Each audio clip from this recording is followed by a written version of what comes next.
So, Shannon, who wins? Kansas City or Tampa? Skip, I'm taking the Chiefs. I anticipate a very, very high-scoring game. I'm not in love with either defense. The Chiefs have 6 sacks in the last 6 games, and Derek Carr was clean.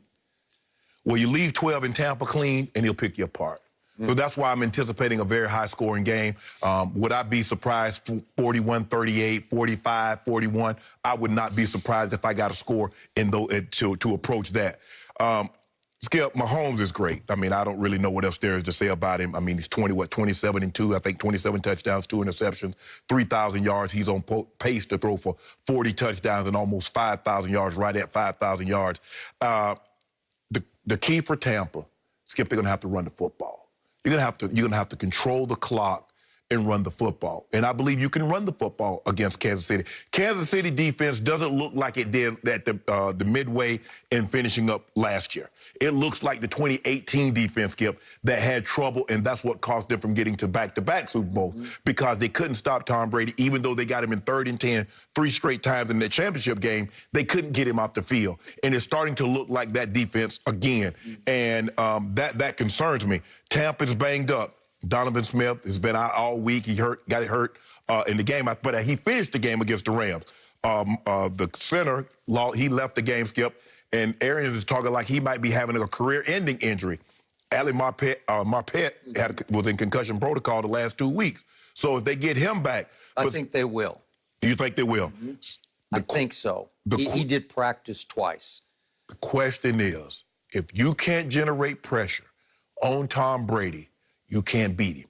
If you look at the game that they've lost, Skip, it's a recurring theme. There's nothing spectacular. It's not like they ran the ball for 10,000 yards. They did one thing. New Orleans beat him twice, Chicago beat him, and the Rams beat him. Pressure, pressure, pressure. And for the most part, they did it with their front four. New Orleans, their front four. The Rams, their front four. Chicago, it was Hicks, it was Quinn, it was Khalil Mack. That's what did it. And if Kansas City can't pressure him with their front four, they're going to be in trouble. And Tom Brady will look like Tom Brady against Carolina because the back end for the Chiefs is average at best, and I'm being nice. They can be had. So if we come in here on Monday and Tampa's won this game, I ain't going to be shocked. Because I'm telling you, Kansas City has issues on the defensive side of the football. But Mahomes will be great. He will be extraordinary. I promise you. So your final score is, at this point in time? I'm going to go 41-38. 41-38. Interesting. Okay. You are picking Kansas City. I'm picking Kansas City. But you're not going to be surprised if that score is reversed. No. Okay. Just when I was ready to drive the Brady bandwagon all the way to the Super Bowl that's in Tampa. And the MVP. You can go lie to give the MVP. I was all in. The shock of the NFL season for me has been the Tampa Bay defense the last 2 primetime nights they have played. I love Todd Bowles. I have nothing but the deepest respect for Todd Bowles. I could not recognize the Todd Bowles defense against New Orleans on a Sunday night, followed by the Rams on a Monday night, both in Tampa Bay. I can't explain it because it is inexplicable that defense started looking almost as bad as my Cowboy defense looked earlier this year and for much of the year. It gave up 420 yards to Drew Brees and never really even slowed him down. No. It gave up 413 yards to Jared Goff, and it slowed him down here and there, but not nearly enough. And when he needed to go get a field goal to win the game, it was just candy from babies.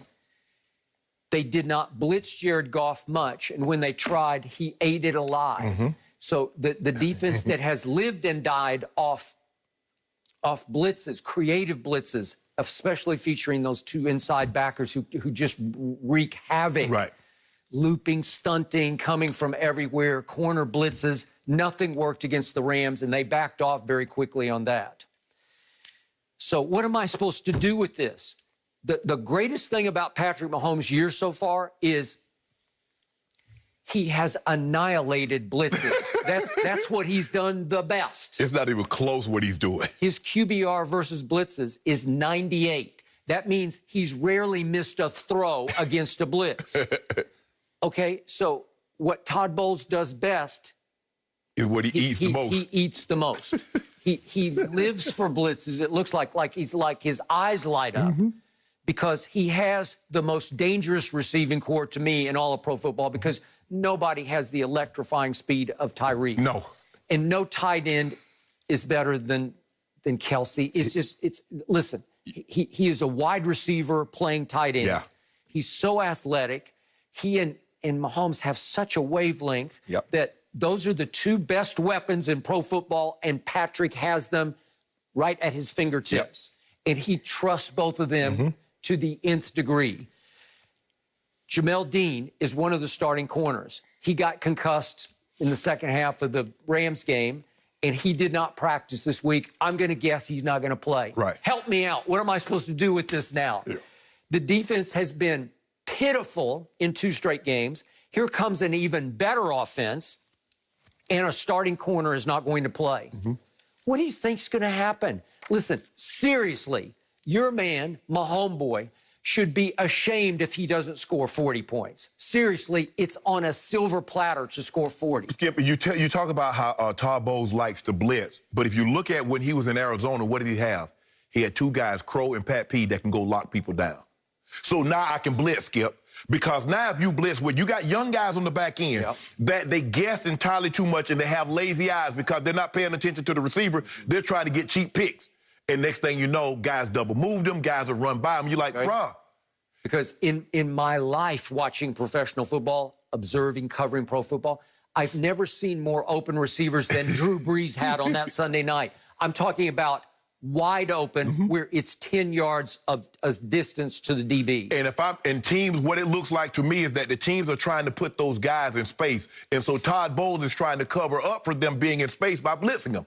Skip, they're not cover guys. Those are thumpers. And they want to come downhill and they want to knock people's blocks off. Well, I'm trying to get you in coverage. You don't want them covering Kelsey. You don't want them trying to cover slot receivers up the seam and on the sail route. That's not where they're good at. You want them coming downhill. I am enamored of Antoine Winfield Jr. Yes. He's a great pick, and he will become a great player. Yes. He's a rookie playing safety. And you know and I know he's going to false step occasionally. Yeah.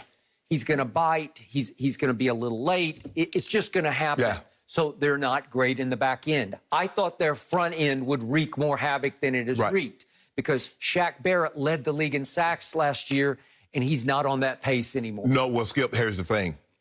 People are like, hold on. Dude got 19 sacks. He might be pretty good. Yep. Let's give him a little extra attention. Okay. And that's what they're doing. They're paying Shaq Barrett a little. They make sure they chip him with the tight end, or they chip his side with the back, or they slide the line his way. Because a lot of times, although JPP comes a bunch, Skip, they don't have a problem dropping JPP in coverage. That's why he has all those interceptions, Skip, because JPP will drop in coverage. Whereas Shaq Barrett, they're really trying to get him to pressure the quarterback. But, Skip, you say Tom Brady hasn't been good against the blitz. But Tom Brady has been great when they haven't pressured him. You have to be able to pressure him with 4 because you don't want to sacrifice your back end, especially if your back end is deficient as the Chiefs. Here's what scares me about a Chiefs defense that you don't have the highest regard for. They are ranked 7th in the National Football League in points allowed. They allow the yards, but they don't allow the points. Right. Something's pretty good there. So I don't think that they're a pushover. I don't think Tom Brady's going to be able to go up and down the field on them. To your point, you got to get some heat on him, and I don't know if they can. Do I love Tom Brady after a loss? Yes, I do, because he's been notoriously great after losses for the opposition's sake, where he's this is where he is most dangerous. Yep. When he went to Carolina, they were coming off the New Orleans debacle. Right. And Carolina had just gone to Kansas City and taken them to the wire. It was 33-31 at Kansas City. That's Teddy Bridgewater. It was Teddy Bridgewater, and he had a better QBR, 89 to Mahomes' 83 that day. So he effectively, quote-unquote, outplayed Mahomes. So here's Carolina, and I told you on that Friday, man, this is a dangerous spot for them. It's a division game on the road, coming off that sorry effort against New Orleans. Can they dredge it back up? And did they ever? That was Brady masterpiece. So if I give you a choice, I'm say, Skip, against the Chiefs defense, I'm going to give you Teddy Bridgewater on the road against the Chiefs defense, or I'm going to give you Tom Brady at home against the Chiefs defense with those weapons. Well, obviously. So to your point, my heart is saying Brady, Brady, Brady. My head is screaming back at my heart, you better be careful here, because can he score 40 plus? Because I think he's going to have to score 40 to win this game. Unless you tell me that Todd Bowles' defense has enough pro